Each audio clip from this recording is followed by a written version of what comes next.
Ay yung pong yung latest na impeachment, meron silang sinasama pang iba na yung si Madriaga. Ano po ba ang kwento sa likod nito? Oo. Si Madriaga ay kinasuhan ko ng perjury dahil hindi ako papayag na itulad nila ito doon sa ICC case ni dating Pangulong Rodrigo Duterte. Kung makikita nyo yung ICC case, ang mga unang sinabmit doon ni Trillanes ay si Las Cañas at si Matubato. Kasi galing yun dito, di ba? Sa atin, sa Pilipinas. Meron silang hearing, pinabayaan sila ni PRD na magsalita, nagsalita sila, nagpa-interview sila, ganon. Pero hindi question yung credibility nila. Parang tinanggap na lang ng lahat na totoo yung sinasabi ng witnesses. So dito, pagdating kay Madriaga, nag-file kami ng perjury kasi sinasabi namin walang katotohanan lahat ng sinasabi niya. At ito yung aming mga ebidensya bakit namin nagsusuporta sa sinasabi ko na hindi totoo yan. Makikita nyo, actually, 6 nga pala no? May 3 akong hindi pinangalanan. 1, 2, 3. Tapos, Makabayan, BBM, Pink Yellow. Meron pang 3. Makikita nyo, sa mga lumalabas na news items, sinasabi bagman, sinasabi aid, sinasabi civilian intelligence agent. May mga ganun sila na words na hindi mo makikita doon sa affidavit. So bigla na lang siyang may narrative na sila. Bakit? Kasi kung makikita ninyo yung Madriaga affidavit, lumabas yon pagkatapos na ma-dismiss ng Supreme Court ang impeachment. Yung una nilang impeachment noong 2025. Yung una nila. Kasi doon sa kwento nila, wala silang, kumbaga, whistleblower. Kasi lahat ng kanilang ebidensya, kinuha lang nila at sila lang yung nagsasabi, mali ito, mali ito. Sila lang yung nagsasabi. Wala ni isang tao silang hawak na nagsasabi, uy, kinuha yung pera, uy, hindi totoo yan. Wala silang ganon. So, ang ginawa nila, dinagdagan nila ng isang Madriaga na hindi totoo ang sinabi at sinasabi nila, ito yung missing link ko, si Madriaga. So, sa ibang araw, pwede natin pag-usapan pa isa-isa yung affidavit ko kay Madriaga na hindi ko kilala yung taong yan. Hindi ko man lang nakausap yan ng kahit ano. Tapos, VP, i-connect na natin. I-connect na natin. Diba? Itong si Whistleblower. itong Madriaga, no. Oo. Reputation-wise or credibility-wise, meron ding isang grupo ngayon na nagsasalita patungkol sa corruption, and we are talking about 805 billion in total ng na-deliver daw nila sa mga congressmen at saka sa mga mangilan-ngilang senador. So, anong masasabi nyo doon na parang kayo, grabe yung paghahanap nila ng ebidensya, mantakin mo 3 taon, na halos inuurot-urot nila ito hanggang makarating dito sa impeachment. Samantalang ito, yung kung hindi kayo updated, VP may mga dating membro ng AFP na lumabas, nagdi-deliver daw sila ng mali-malitang pera at documented, may mga pictures sila, may mga proof sila.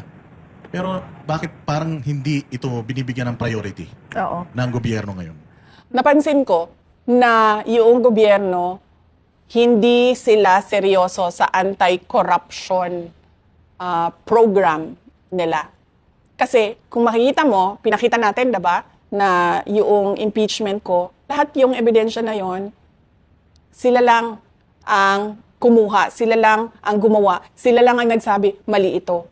Pero pagdating dito sa kabila, sa mali-maletang pera o tinawag nila na basura, walang in aid of legislation doon. Si Zaldico, on his own, nagsalita siya. Ito yung nalalaman ko. Si Gutesa, nagsalita siya. Ito yung alam ko. Itong 18 na dating security personnel ni Zaldico, na ordinaryong mamamayan, walang kapangyarihan, alam niyang kakasuhan siya, alam niyang habulin siya, alam niyang papahirapan pamilya niya, alam niyang posible siyang patayin, nagsabi ng kanilang nalalaman Hindi ko kilala to ha. Walang makakapagsabi dyan sa kanila na kinausap ko sila o nakita ko sila or kinita ko sila. Kahit man yung mga kasama nila, yung abogado. Walang makakapagsabi dyan sa kanila na alam ko kung ano yung ginagawa nila. Ito, mga ordinaryong tao na nagsabi, ito yung alam namin sa korupsyon eh. Pero makikita nyo, sobrang tahimik nung gobyerno. Wala man lang silang, we take this seriously and we will look into the allegations, we will check the documents, we will look into the photos. If these are real, walang ganun. Ang lumalabas lang, ay nako, mga dishonorably discharged yan. Ay nako, pakawala yan ng mga Duterte. Ay nako, si Zaldico ba pakawala namin? Si Zaldico kasama nila yun, diba? Siya yung Shiminet, diba? Sa kanya galing yun. Yung Shiminet. Kay Zaldi galing yun, against me. Pakawala ba namin yan? Si Guteza, wala mo nakakilala dun sa kanya. Paano naging pakawala namin? So, sa mga ganon, kapag tinatamaan si Martin Romualdez, si BBM, yung administrasyon, kung sino man yung mga tumanggap ng maletang pera, hindi nila siniseryoso. Iniisang tabi nila, siniset aside nila na para bang baliwala. Ang ginagawa nila, inaatake nila yung notaryo, inaatake nila yung kung sino yung tao, hindi man lang nila binabanggit yung sinabi ng tao.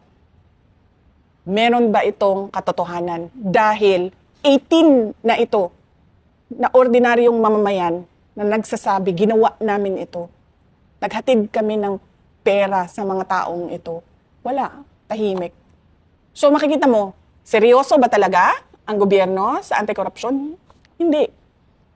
Wala. Wala silang pakialam. Kasi tatamaan sila doon sa mga katotohanan na sinasabi. Kasi paano mo ba masabi na merong ulterior motive yung mga nagsasalita? Ano bang, what will they gain if they speak about what they know? Diba? Wala naman Hindi man yan tatakbo sa eleksyon, hindi yan mananalo. Hindi naman yan, kunwari magsasalita kontra sa katiwalian sa administrasyon, ay mabibigyan ng medal. Wala silang makukuha dyan sa ginawa nila.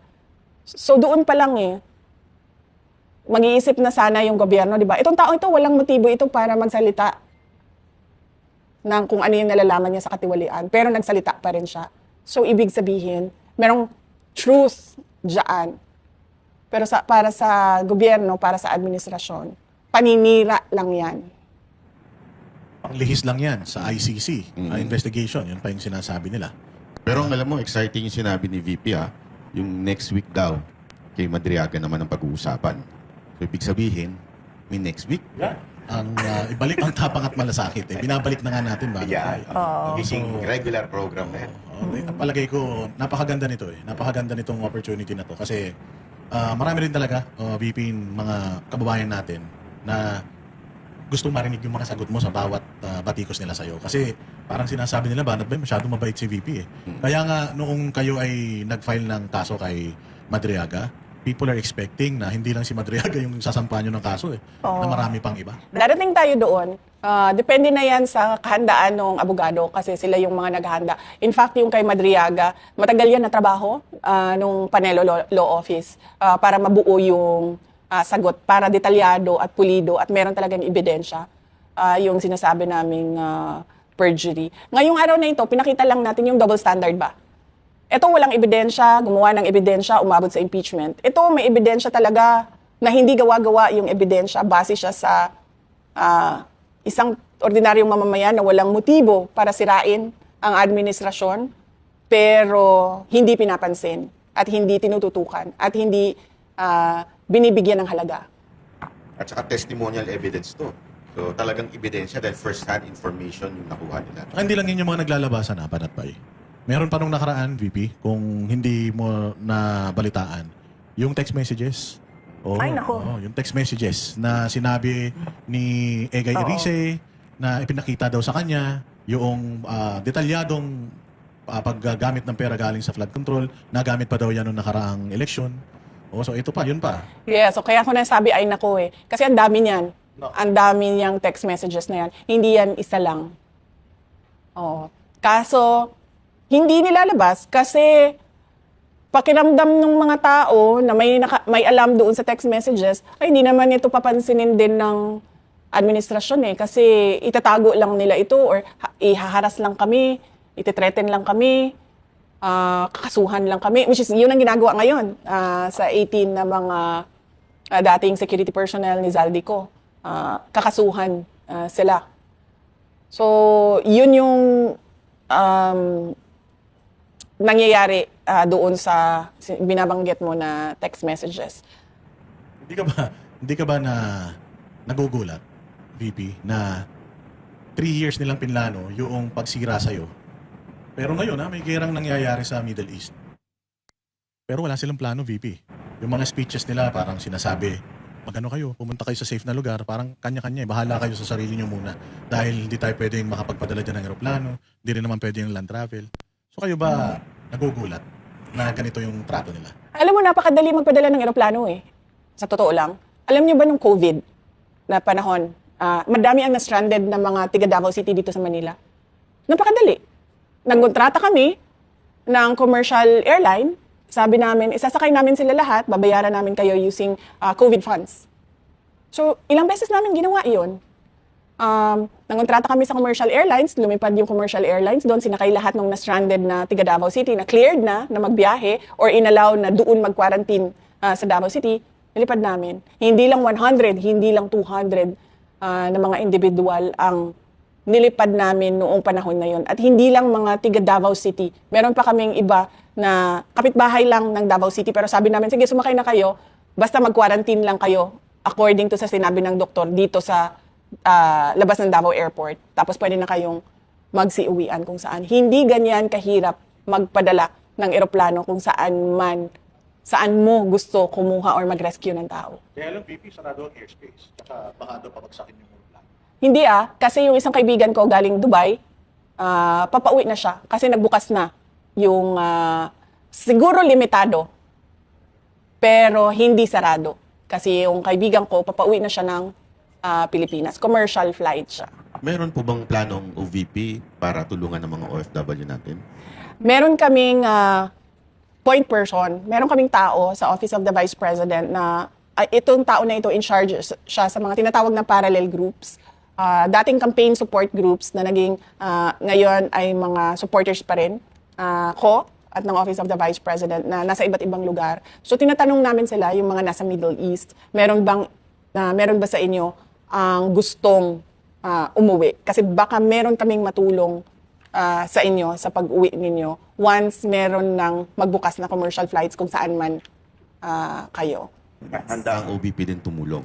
Yes, limited yung capacity namin na tumulong pero handa kami na tumulong doon sa mga gusto talagang umuwi. So far, tinatanong ko yung tao namin sa Office of the Vice President, tinatanong ko siya kung meron ba nagsabi sa kanya na gustong umuwi, kailangan ng tulong.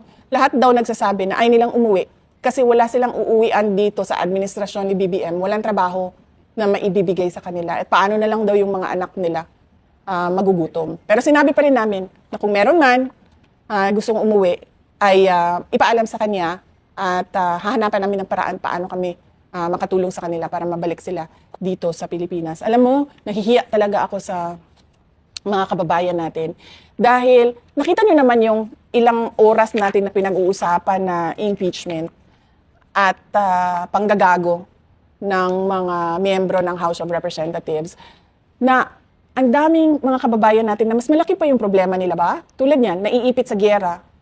Hindi alam kung anong mangyayari sa mga susunod na araw. Nag-aalala sa kaligtasan nila. Yung mga kababayan natin na walang trabaho, nandito sa Pilipinas, walang trabaho, walang oportunidad. Mga negosyo ng mga businessman dito sa Pilipinas, bagsak, walang kita. May kita man, sobrang liit. Nagugutom natin ng mga kababayan. Ang dami nun. Na parang tipong araw-araw nila hinahanap yung pera, pambili ng pagkain. Hindi na nga nila maisip, araw-araw paano yung ligo ko eh. Kasi paggising nila, saan ko hahanapin ang pambili ng bigas mamayang hapon? Ang daming, yung mga nagkakasakit sobrang dami nun na hindi nila alam saan nila kukunin yung pang-chemo therapy nila. Tapos, nakakahiya sa ating mga kababayan na ganito pa rin. Nandito pa rin tayo sa politika, nandito pa rin tayo sa impeachment. Tapos sila, hindi na nila alam saan nila hanapin yung hope, yung pag-asa. Saan nila panghahawakan yung pag-asa ng kinabukasan nila. Kasi nakita ko yung yung na parang ibalik ang tapang at malasakit. Kasi nawala po talaga yung ganoon sa gobyerno. Dati, nung panahon ni Pangulong Duterte, naramdaman niya ng mga OFW yung malasakit. Pero nakakalungkot lang isipin, ayaw nilang umuwi. Kasi wala silang uuwian. Kahit Delikado. delikado na yung buhay nila. But no choice. Yun yung sinasabi Pero ng firm BP. firm si Pangulong Duterte before. Nung naglatag siya ng parang deployment ban sa Kuwait noon na kahit na ayaw ng mga Pilipino, firm siya, hindi, madidisgrasya kayo Kasi merong pang-aabuso sa mga Pilipino doon noon So talagang kahit hindi nasusunod yung tao, ang nasusunod talaga yung presidente. Ano yung tama? Kung ano yung tama, kung ano yung kailangan.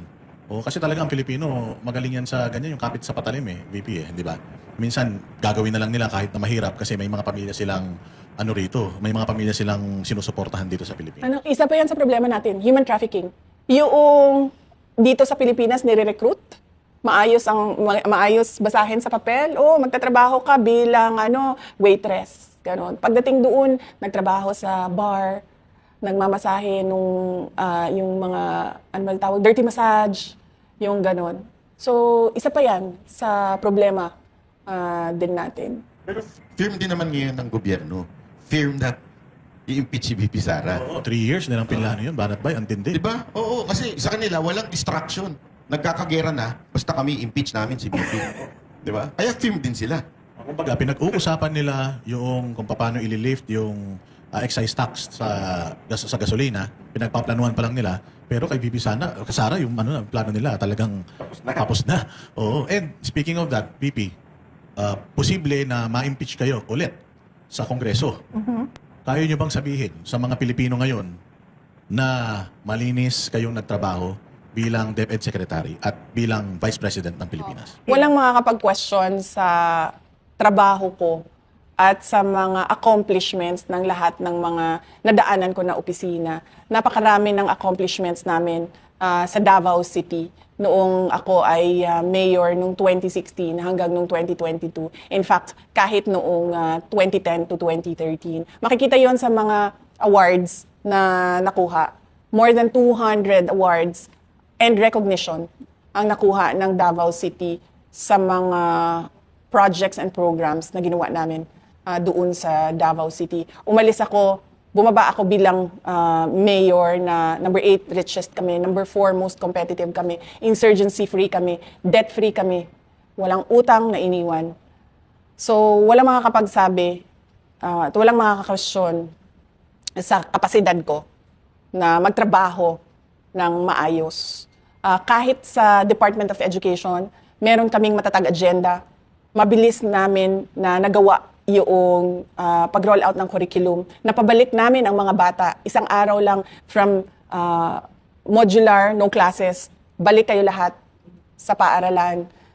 Meron kaming basic education report taon-taon. Sinasabi namin sa mga taong bayan kung ano yung nagawa na, ano yung hindi pa nagawa, at bakit hindi pa nagawa. Sa Office of the Vice President, makikita ninyo, konti na lang yung projects namin. 10 na lang yung projects namin doon dahil tinanggal nga yung budget namin. Pero nakikita nyo yung accomplishments namin. Nakikita nyo yung unmodified opinion ng Commission on Audit. Every year, naglalabas kami ng accomplishment report. Every year, naglalabas kami ng pasidungog. Sinasabi namin doon ano bang nagawa ng Office of the Vice President. Isa sa mga pinaka proud and honored ako na kasi lagi ako sa trabaho, sinasali ko talaga yung mga kasama ko Kasi ako lang naman yung nag-iisip at nagsasabi, ito ang gawin. Lahat nung kailangan gawin sa baba, kasama ko sa opisina yung gumagawa nun.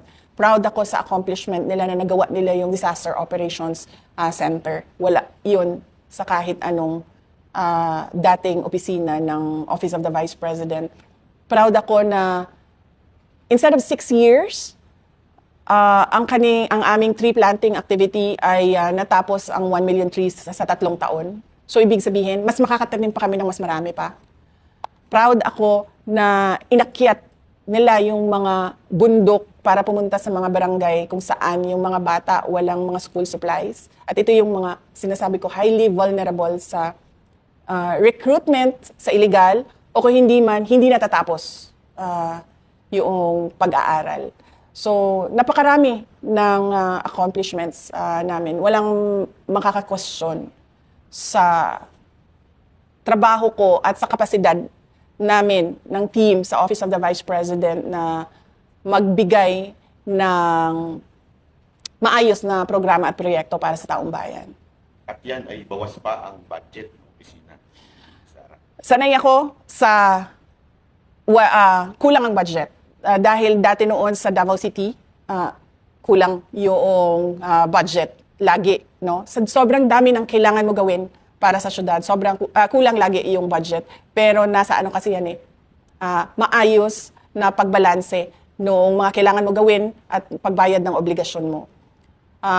Pagdating naman sa Department of Education, makikita nyo, never before nagkaroon ng unmodified opinion ang Department of Education at nagawa namin yun. At kahit kulang yung, lalo na sa Department of Education, sobrang kulang sa sobrang dami ng problema sa loob ng basic education sector natin, nagawa namin na mag-prioritize kung saan gagamitin yung pera para meron tayong nakikitang pagbabago sa basic education sector natin. So ready na ba ang VP Sara Duterte na harapin itong posibleng Akala ko ready mag-president. Ayun! pag-akyat muna. Dito muna tayo. Akala ko ready sa impeachment. Ready sa impeachment. Ready yes. sa impeachment. Ready ka na ba sa impeachment kung sakaling pumunta yan dyan sa Senado? May tiwala ako sa paghahanda at kapasidad ng mga abogado, yung kaparte ng defense team sa impeachment case ko. Malaki ang tiwala ko sa kanila. At malaki ang tiwala ko sa kapasidad nila. Mga magagaling sila na abogado. Sa Department of Education, kung kayo nasa Department of Education pa, walang nangyaring hocus-pocus, sa tingin ninyo, gano'n nakalaki yung improvement sana? Kung kayo pa rin. Hypothetical ito, no? Palagay ko, kung ano yung nasa matatag agenda, nakasulat doon kung ano yung prioridad ng Department of Education. Palagay ko, 3 years na ngayon, no? Meron ng mga na-accomplish doon at nagawa na doon in 3 years. So, hindi ko lang masabi ngayon exactly kung saang parte sa matatag agenda yun doon kasi nagbabase din tayo sa budget taon-taon. Pero napakahalaga kasi nung may sinusundan yung isang organization. Tulad sa amin, sa Department of Education, yun yung agenda na yon na kayang-kaya siyang gawin in 6 years. Kasi, sabi ko nga, kulang yung budget, kulang yung resources, kailangan mo mag-prioritize. So, kapag nagpa-prioritize ka, nagagamit mo maayos yung pera. And isa ito sa ipaprioritize mo kung papalarin na maging presidente ka. Hindi ka ma-impeach, ha? Isa ito sa itutuloy mo pagka naging presidente ka. Oh yes, oo. Napakahalaga na ayusin natin yung basic education sector natin. Kasi ito yung foundation ng mga future professionals, future government employees, future banatbay, future boss dada. Ito yung foundation. Yung kindergarten to grade 12. Ito yung nagmo-mold ng future citizens ng Pilipinas. So dapat talagang ayusin siya. At dapat mabilis yung pagbabago sa loob ng Department of Education. Kasi napapag-iwanan tayo ng mga kapitbahay ng mga bansa. Alam nyo, noong nasa Department of Education ako, sinasabi ko na lagi alam nyo, we should learn from the COVID-19 pandemic. Nakikita natin na yung classroom, hindi lang siya ang lugar kung saan pwede matuto ang isang tao. Maraming paraan na pwede mag-aral at matuto ang isang tao. So, hindi natin kailangan ipasok ang mga bata sa classroom araw-araw. Kasi hanggang ngayon, yung mindset ng mga tao, ng gobyerno, nandun pa rin sa paggawa ng classroom. Wala sila doon sa mindset na paano ba itong bata na ito matuto. Kasi yung mindset natin, nandoon pa tayo sa mindset ng 1940s. Kailangan pumasok ng bata sa classroom, umupo doon at makinig sa teacher. Hindi na kasi ganun ngayon eh. Sa dami-dami ng technological advances, sa dami ng innovation na pwede mong i-apply sa basic education, hindi ka na nakakahon doon sa kailangan ko mag-construct ng classroom. Diba? Kasi anuhin ba natin yung classroom kung yung bata na nakaupo doon ay hindi natututo? At yung teacher na nagtuturo doon ay hindi marunong magturo. At yung teacher na marunong magturo, walang kwenta yung kanyang curriculum, yung tinuturo niya sa bata. Diba? Tapos nandun tayo sa semento na at bakal ng classroom na ito. Ang mahalaga sa edukasyon ay yung natututo yung bata. Hindi yung kung saan siya nakaupo araw-araw. Magandang idea ni Ma'am, dahil ngayon nga talagang mas marami pa ang matututo. Kasi kung limitado nga naman yung eskwelahan, yung classroom, konti lang ang matuturuan. Pero pagka yung technology, talaga sa edukasyon, mas marami po ang makikinabang na maturuan. Oo, kasi napapansin ko din, no? Parang, parang sa opisina ba? Ganito din kasi sa classroom eh. Uupo ka dyan ng siguro sabihin natin 7 hours. 7 hours.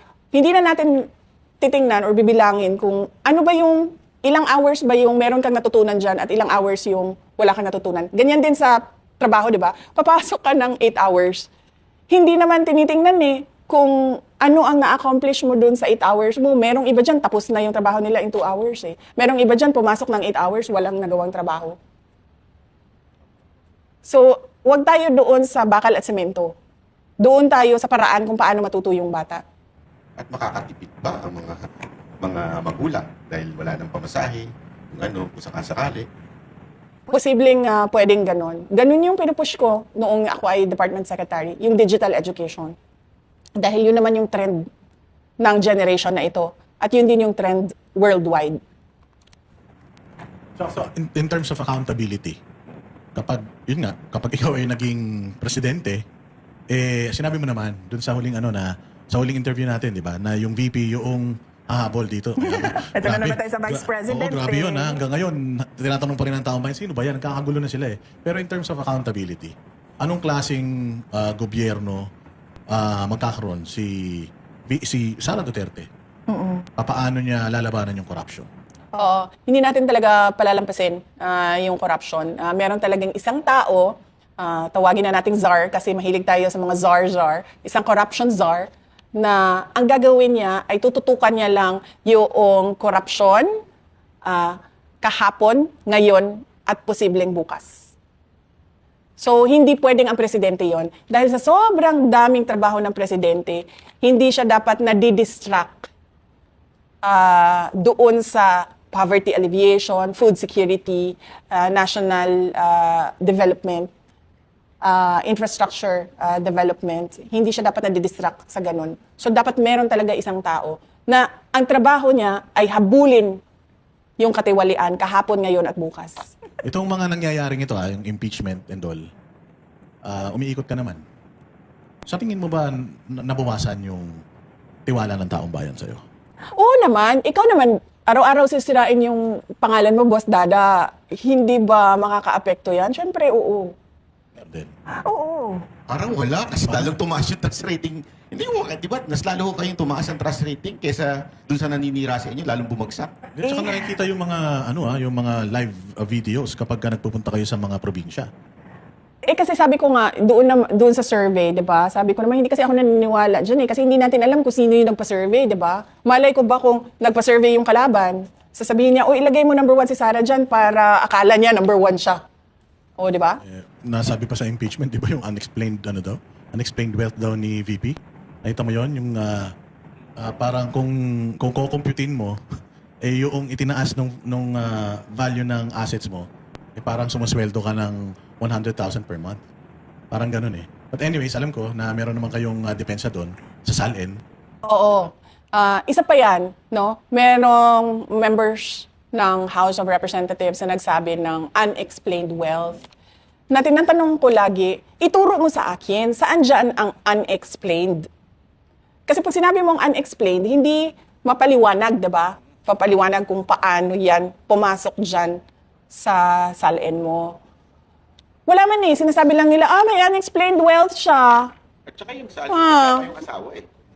Di ba kasama po yung asawa doon sa SALN? So, nagtatrabaho pa naman yung asawa ni DVP. Oo naman. Oo, nagtatrabaho yung asawa ko. Yun yung isang member ng Committee of Justice, may utang yan na 8 million sa asawa ko. Kaya nga hindi pa nadagdag yun. So kulang yun, yung pinakita nila. Kasi, Kasi hindi mo man pwede ilagay pa yon kasi hindi pa siya kita, kasi utang pa lang siya sa iyo. So, pero matindi, no? May utang na, nag-aakusa pa. 'di ba? Kapal na mukha, 'di ba? Kaya nga kami mag-asawa tinitingnan namin siya ng mga mga interview niya. Sinasabi ko talaga sa asawa ko. Sabi ko, ito ang kapal na mukha, may utang na 8 million, may gana pang bumanat. Actually, gusto ko nga siya ipaano ano ba ang tawag dyan? Yes. No, not estafa. Patanggal siya dyan kasi, hindi, nakalimutan ko yung term. I'm so sorry, nakalimutan ko yung term. Patanggal siya dyan kasi meron siyang conflict of interest. Diba? Oo nga. 8 million is 8 million nowadays and hindi ka magbabayad sa amin. Tapos sasabihin mo pa unexplained wealth. Saan nga ba doon? Sige nga, sabihin mo sa akin, saan doon sa SALN ko tinuro nila unexplained? Wala talaga. Diba? Basta inano lang nila, from 18 million, naging 88 million in 16 years. 16 years yun, 16 years yun. Oo. So anong iniisip nila? Nakatunga nga ako in 16 years na parang sorry sa term nagbilangkad lang ko, naglingkod, na may pay o ging-ana, hindi ako kumikita, hindi naghanap buhay, hindi nagtrabaho. Pero meron din question sa kay Speaker Martin, yung dating speaker, na simula nung naging Speaker of the House at naging presidente yung pinsan niya, parang sobra-sobra yung itinaas ng kanyang net worth Billions yun. Oo. by the billions. Ilang taon lang yun, samantalang kay VP, 16 years. Di ba? Oo, kaya nga gusto ko ituro. Gusto ko sabihin nila doon sa listahan. Kasi may kopya naman yan sila ng SALN ko Sigurado ako niyan. So gusto ko ituro nila doon sa listahan saan doon exactly ang unexplained. Para naman ako, maayos akong makasagot. Like say for example lang, sasabihin nila, itong property sa Matina. Itong taon na ito at itong property na ito. Para akong masabi, saan galing yung pera na pinambili dyan. At para akong mapakita sa iyo yung mga dokumento. Hindi yung pwedeng tira-bahala na unexplained wealth. Unexplained wealth. Hindi pwedeng ganun. Kung ganun ang sasabihin mo, paninira lang yan. Siguro next na episode, mapag-usapan na rin natin, no? Yung ICC, di ba? Tsaka yung iba pang mga, pero syempre, kailangan unti-unti. Focus lang muna tayo dito sa timeline, patungkol sa confidential funds, focus lang tayo doon sa yung ilang taon na ginugol nila para sirain yung inyong reputation. Yes, tsaka yung double standard na pagdating sa corruption, allegations sa administration, tahimik sila. Diba? Hindi nila ina-actionan. Tapos itong isa, or si Inday Sara, hinahabol-habol nila lagi. Always. And forever. Bakit nga pala ibalik ang tapang at malasakit? Kasi tama ka, nabanggit mo na yan kanina, no? Nawala kasi yung tapang at malasakit. Tumakbo kami on the platform of unity and continuity. So, ibig sabihin nun, continuity, tapang at malasakit yun. Kasi galing tayo kay dating Pangulong Duterte, 2016 to 2022. Ang tema nung mga taon na yon sa buhay ng bansa natin ay tapang at malasakit. Nawala yun. Kasi, sinabi ko na nga, si BBM walang sinseridad sa kapakanan ng mamamayan at ng bayan. At ano ang ine-expect ng mga tagapanood ngayon sa susunod na episode natin? Pwede tayong magmadriaga kung interested kayo kay Madriaga. Pwede ding Yung maleta. maleta, kung interested kayo sa maleta, I'm sure makakakuha tayo ng feedback sa mga kababayan natin. Sakit? Papasalamat ako sa iyo, Boss Dada. Ang totoo mo bang pangalan ay Lord Byron? Opo. Talaga? He's a poet, no? Poet po yun. Yes, oo. Pwede bang Lord Byron na lang tawag sa iyo? Diba? Yung Bisaya po, nagpangalan sa akin ng Banat ba? Hindi po ako Bisaya, pero pinangalanan lang ako. O kasi banat eh. Tsaka yun ang mga nakalagay sa supina ko, di ba? Lord Byron. Okay lang po. Oo. Kasi alam ko na Byron eh. Pero gusto ko lang i-check kung Lord Byron ba. Opo. Oo. Para tayong ano yan siya, 'di ba English poet si Byron, 'di ba, no? So kailangan natin ng mga English tea sets dito habang kausap natin si Banat Bay. Maganda sa dahig yan. Last message sa last mga kababayan message. natin, lalo na yung mga nasa ibayong dagat ngayon. Opo. Mga kababayan, pasensya na po, kailangan namin pag-usapan ng politika dahil hindi tumitigil ang administrasyon sa pang-aatake sa politika din. Pero hindi kayo nawawala sa isipan namin na ang mga pinagdadaanan nyo, lalo na yung mga naipit sa gyera, yung mga gutom, yung mga nag-iisip kung paano yung enrollment ng anak nila sa susunod na school year, yung mga walang trabaho at walang oportunidad para sa negosyo at lahat ng mga iba pang problema ng mamamayan. Lagi ang Office of the Vice President handa na tumulong sa maliit na paraan namin at sa maliit na opisina namin. Handa kami na tumulong, ipaalam niyo lang sa amin paano kami makatulong sa inyo. Ang lahat ng ginagawa natin ay para sa Diyos, sa bayan, at sa bawat pamilyang Pilipino. Syukran. At dito nagtatapos ang episode ngayong araw ng programang Ibalik ang Tapang at Malasakit, ang programang daluyan ng tunay na boses ng bayan. Abangan ang susunod na episode sa darating na linggo. Sama-sama nating ibalik ang tapang, buhayin ang malasakit at mahalin natin ang bayang Pilipinas. Salamat po. Salamat.